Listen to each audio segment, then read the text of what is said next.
Howdy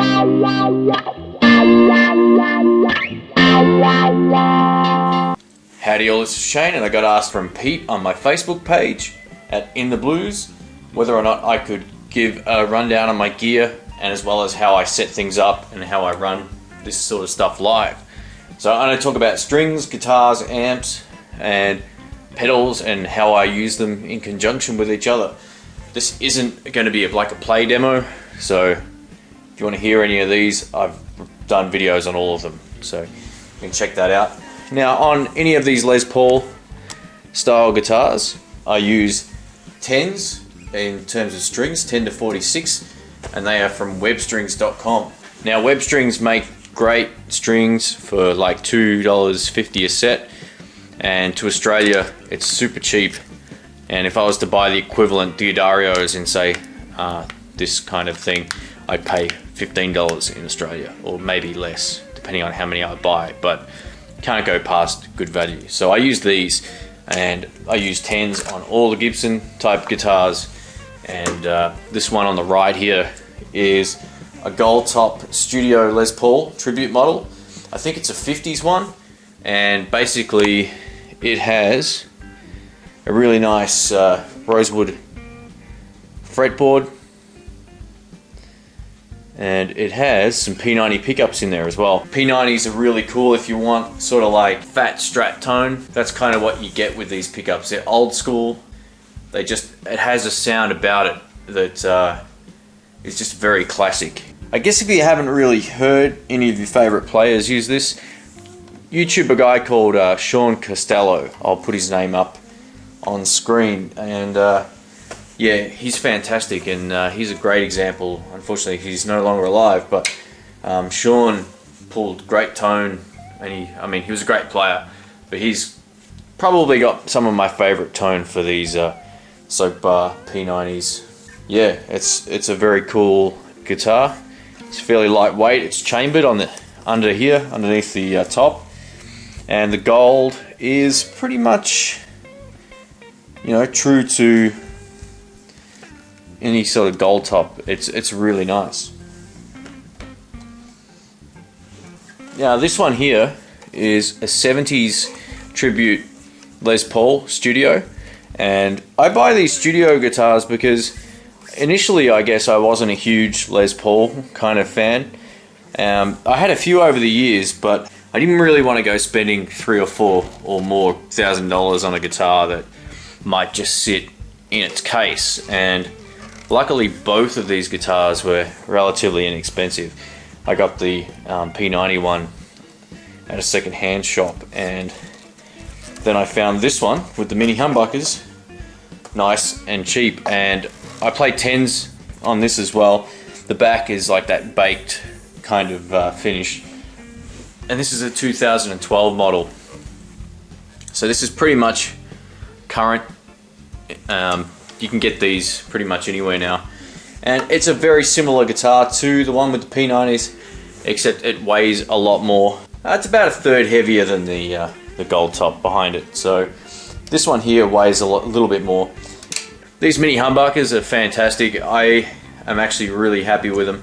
I thought they'd be kind of a thicker, sort of dirtier sound than the P90s, but to be honest, they're a bit more chimey and chirpy, and they really cut a mix beautifully. They've got just some really great tone qualities.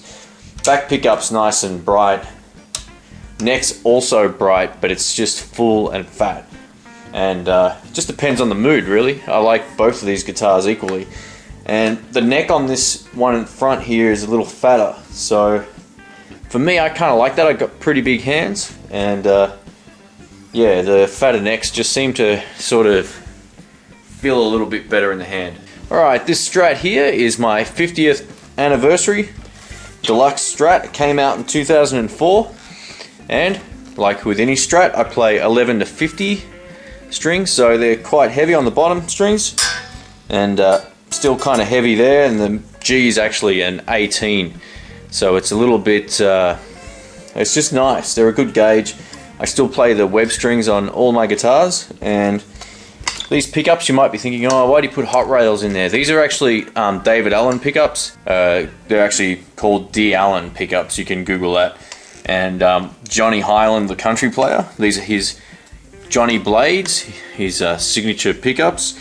So they're not voiced like Hot Rails. Although they look like Hot Rails, they're not voiced like Hot Rails. I had SC noiseless pickups in here, and yeah, these are a much more stratty tone. They have more highs, more lows. The in-betweens are a bit more quacky. The only thing I don't like about them, to be honest, is the way they look. I think they look like crap. I much prefer looking at single coil pickups or single coil style noiseless pickups than these. They don't sort of look good. But that said, I gigged with this last night and it was fantastic. So the neck's just maple, the whole thing is just maple. And it doesn't have rosewood fretboard. It's got the Scheller or Fender Scheller locking tuners here. So basically all you do is put the string through just a little bit and then lock it off here and cut it and twist half a turn and you're basically done.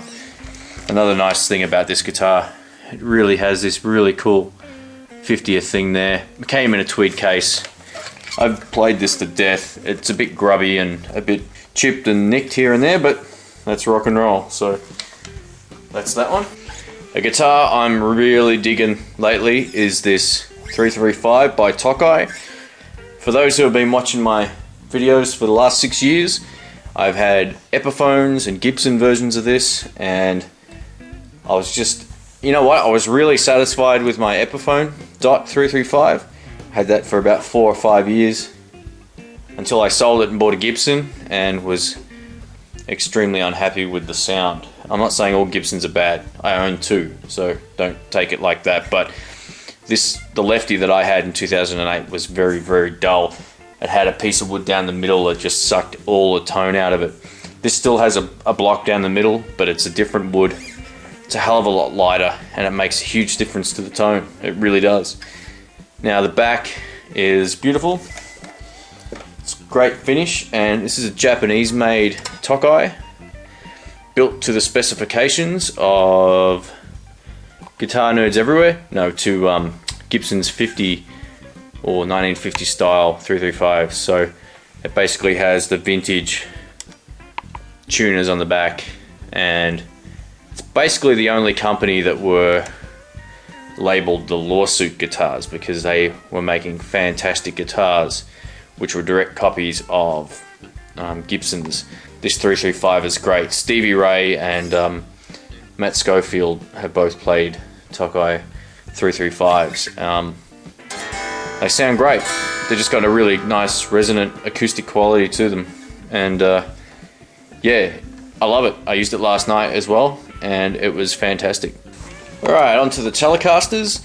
This is my G&L ASAC Classic. I got this when I was in Florida about 1.5 years ago. This is a US made Tele, and for those who don't know G&L, this was the company that Leo Fender started with George Fullerton after he sold Fender. So you'll notice a few differences. The pickups do look a little different. What you'll probably notice is the neck is fantastic. I've commented on this before. I think the necks on these guitars are far superior in terms of finish than any Fender guitar that I've seen. I think this is a standard model too. This isn't like a deluxe version of a G&L, it's just their standard. And you can tell it's US because they've got this little dot on the back of the headstock. So if you're buying one of these and it doesn't have that, it's not US made. So just keep that in mind. It sounds great for playing like funk and sort of 50s and 60s style music, like the Meters and, you know, whatever you want to play with a Telecaster. You can play blues fine with it, play country, you know, whatever you want. Yeah, it's a real classic style Tele. The thing is, it weighs a ton. It's, I think, heavier than my Les Paul. No, it's about exactly the same. So it weighs the same amount as a Les Paul, which is kind of, you know, it's one of those things. I guess that maybe that might be part of the reason why I don't play it as much, or it might just be because I actually have a Telecaster I like even more, which is this bad boy. This is a 52 reissue with Joe Barden pickups right here. So While these look like the Johnny Highlands, these are the Bardens. I reckon these are the best noiseless pickups on the planet of the ones that I've tried and played and used. And I've tried maybe 4 different types, and I think the Bardens work exceptionally well in a Tele. I haven't tried them in a Strat before, but they'll be kind of like the D Allens. For a Strat, they'd sound pretty similar, I guess. Yeah, this thing is starting to wear out, as you can see here. It's got a beautiful neck. This is kind of like a custom shop slash higher end Telecaster, I guess. It's not like a stock US one. You know, and I'm not bad mouthing them, they're great guitars too, but this has a really nice finish on the neck, and it's almost as nice as the G&L in terms of finish, although I like the neck shape on this one a little more, and it's just really easy to play.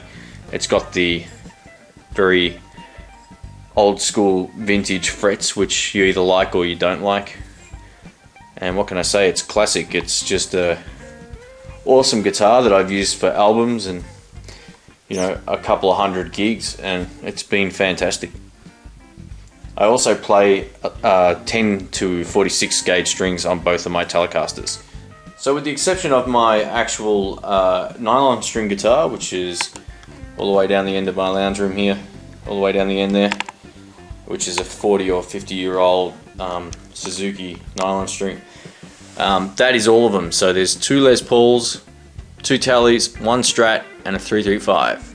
It almost seems like too much still, but I actually get enjoyment out of all of these instruments.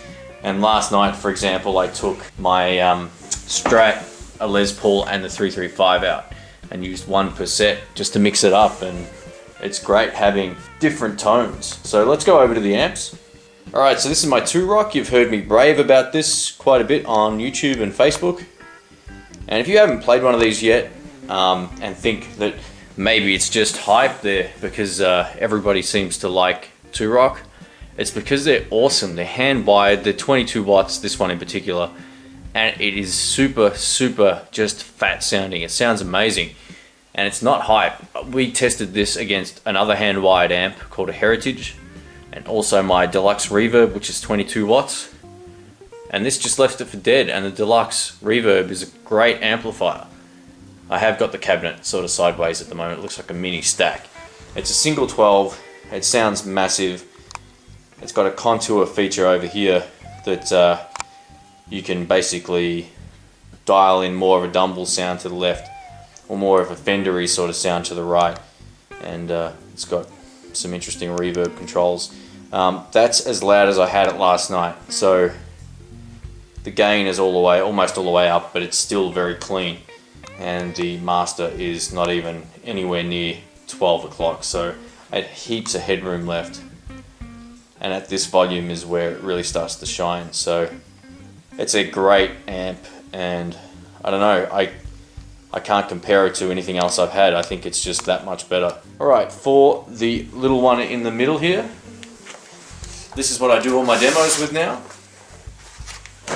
It's the Fender Blues Junior, and this is the limited edition version 3 with wheat grill cloth, Celestian greenback built in as stock, and this weird funky gold,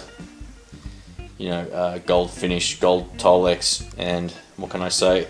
It records great. It sounds great with all of my guitars, which is another thing I love about the 2-Rock. It makes every guitar sound good, and it's got EL84 tubes in there. So if you can think along the lines of a Vox, they're the same kind of tubes. Although a stock Blues Junior doesn't really sound the same as a Vox, this particular model has a Vox speaker, so to speak, like a Celestian greenback. So it's a bit sharper, a bit cleaner, a bit more bright on the tops, and you can dime some of that out by using the treble, but basically this is a brighter amplifier.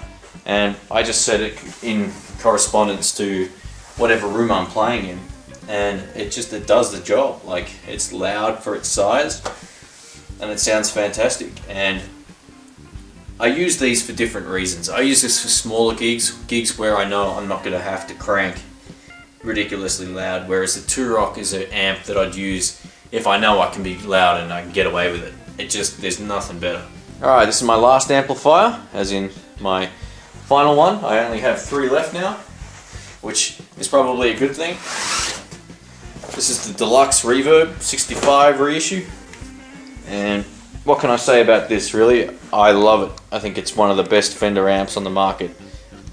It's not ridiculously expensive. It's loud, it's 22 watts. Comparing this to the Two-Rock is like night and day. They do sound very, very different. The Deluxe is a step up, in my opinion, than say a hot rod amp. Especially once you can sort of turn the Deluxe Reverb up to a point. So this covers that middle ground where the Blues Junior might not be loud enough and the Two-Rock might be overkill. It's kind of like right in the middle for me. Although at lower volumes, I'll absolutely still need to use pedals. But that's the case anyway. From any of my gigs now, I've always got my pedals with me, or at least a couple of pedals. And this has a Jensen CK12 speaker in the back, I think it's called. It's an Italian-made speaker, and it's phenomenal. I know a lot of people have bought gear based on some of my videos too, and I'm sort of humbled by that. I didn't really think that would happen, to be honest, but I have bought and sold a lot of amps and guitars. One big reason was I'm trying to grow my YouTube channel, and I buy and sell a lot. I've had a couple of PVs, like 2 Delta Blues models. I've had 2 PV Bandits. I've had Tech 21s and all kinds of Fender amps, twins, hot rod deluxes. Just about every amp that most consumers would go for without sort of going up to this hand-wired kind of stuff like the Two-Rock. And it's only now that I've sort of come back to the Fender thing. I went off it for a little while, but you always end up back here. If you're a blues guy, the Fender amps just sound great. The Two-Rock pretty much takes it to the next level for me. I think that's going to be the last amp that I need for any application. It records extremely well. It sounds big. Yeah, all of these amps. Actually, these record great as well. I really liked my PV Delta Blues, and I really sort of backed them for a while, but I just continually had problems with the 2 that I had. And in the end, I'm the kind of guy that just doesn't want to put up with sort of second best. And if you've got a Delta Blues that works great, hold on to it, because they are fantastic. Yeah, it was just the ones that I had were faulties, and you know, once you get 2 or 3 different amps, you kind of don't use them all the time. You kind of keep going back to the same ones. And yeah, I found that I was pretty much just using the Deluxe Reverb a lot more than I was the Delta Blues, pretty much because I wasn't concerned that the Reverb would go nuts. Yeah, anyway, that's just my little backstory there. So if you're wondering where some of my amps have gone, this is all I've got. I sell them for different reasons as well, like the Vox AC30. Fantastic amp, probably as good or if not better than, you know, some of these other ones over here. It's just too heavy, and you know, I've had some back problems and I just didn't want to carry that around. The AC15 is great. The Excelsior was an awesome amp. I just had a guy that offered me pretty much what I paid for it to buy it off me, even after the tube swap. So yeah, I might get another one of them down the track. They're a good fun amp. But anyway, these are the ones that I use the most, and definitely from most fun to play is the Two-Rock, and then it's these 2 for me. And it just really depends on the room, and it doesn't necessarily depend on what guitar I'm playing, because so far they all sound great. The only limitation with the Deluxe Reverb is it doesn't have an actual mids control on here, and sometimes I think that's something that would be a welcomed addition maybe to this line of amp. I don't know, a lot of snobs might not enjoy that, but I think having a mids control is really good, especially with certain types of pickups or whatever. But yeah, it's a beautiful sounding amp, and what can I say about the Deluxe? It's just always been good, reliable, and yeah, it's fantastic. It fits in the car and you can take it wherever you like. And a combo is just that little bit easier too than this.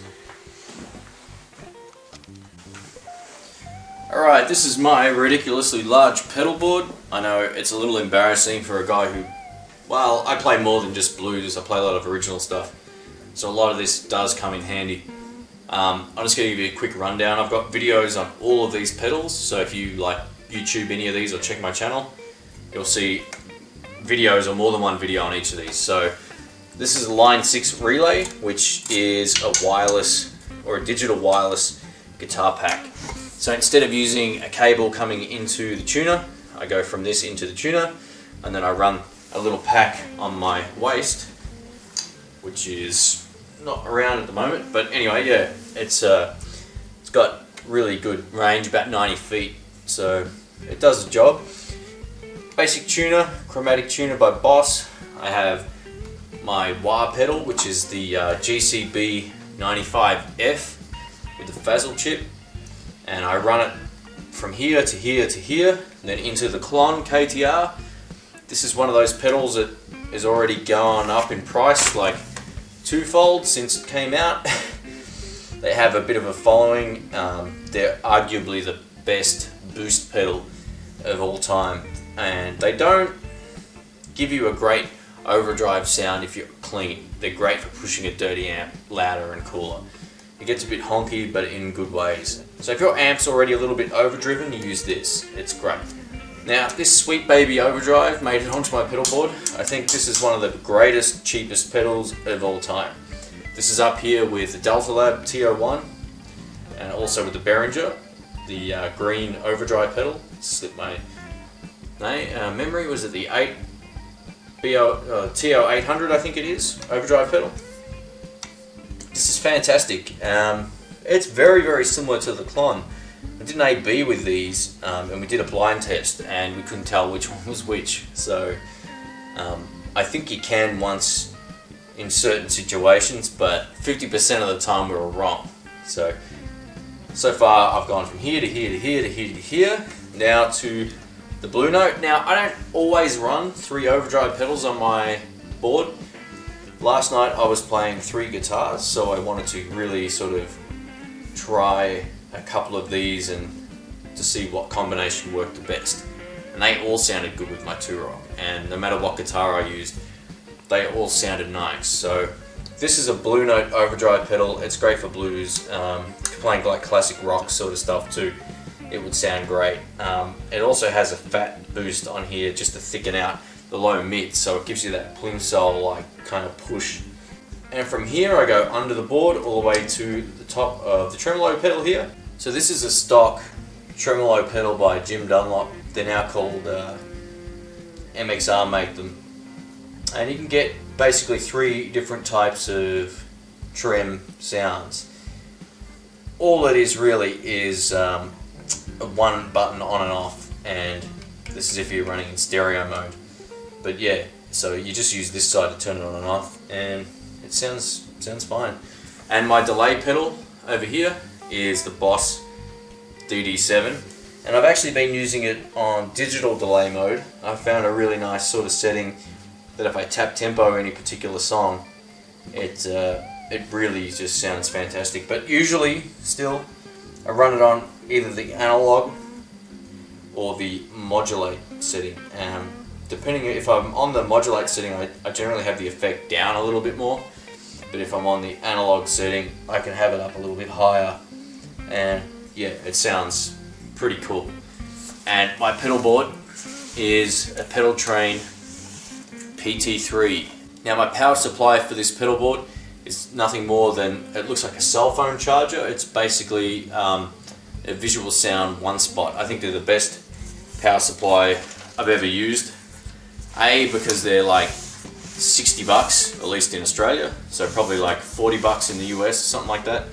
And it powers all of these pedals. And I don't get any buzz or any loop. I've never had any problems with any of that stuff. Everyone keeps asking me, do I get buzz, do I get loop? No, it works fantastic, and you could spend hundreds on just a power supply.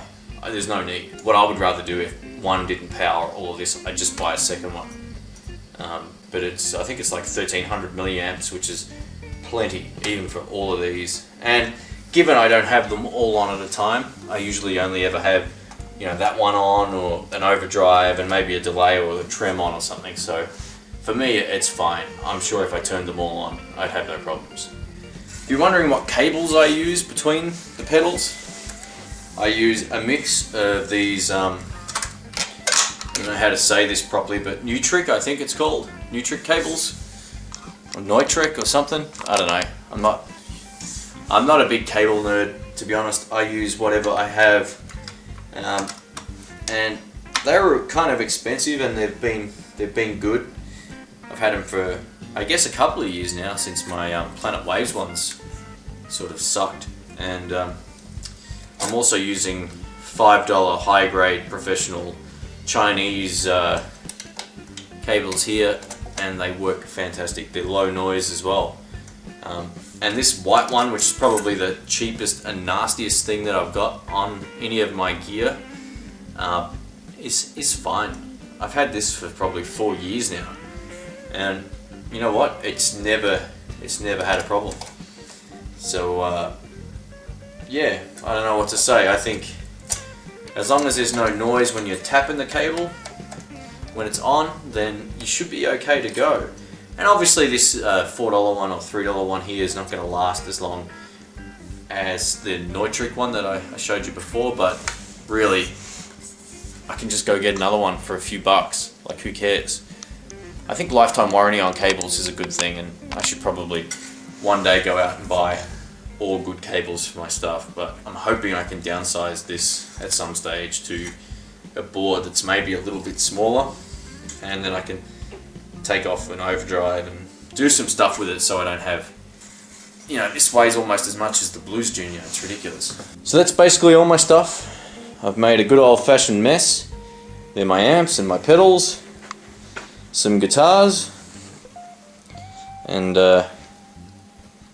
you know, I've been through a lot of gear. I've had Squires, I've started with, you know, Mexican Strats. I love Mexican Strats. I've had Gibsons and Epiphones and bloody, you name it. I've had just about every type of guitar, and I've never really been happier with gear up until this point. I think it suits the music that I play and write. It suits the band context, because it all sounds good with the kind of music we play. And yeah, it's sort of, I'm at a point where it doesn't really matter what guitar I use, it's still going to sound good for the music I play, and that's just one of those things. But I am really loving this at the moment. This Tokai 335 is a real winner. So thanks for watching. I know that was like a ridiculously long video, but I got requested to do this, so I thought, you know what, I'm going to do it while I got some spare time. So thanks again, and I will see you soon. See ya.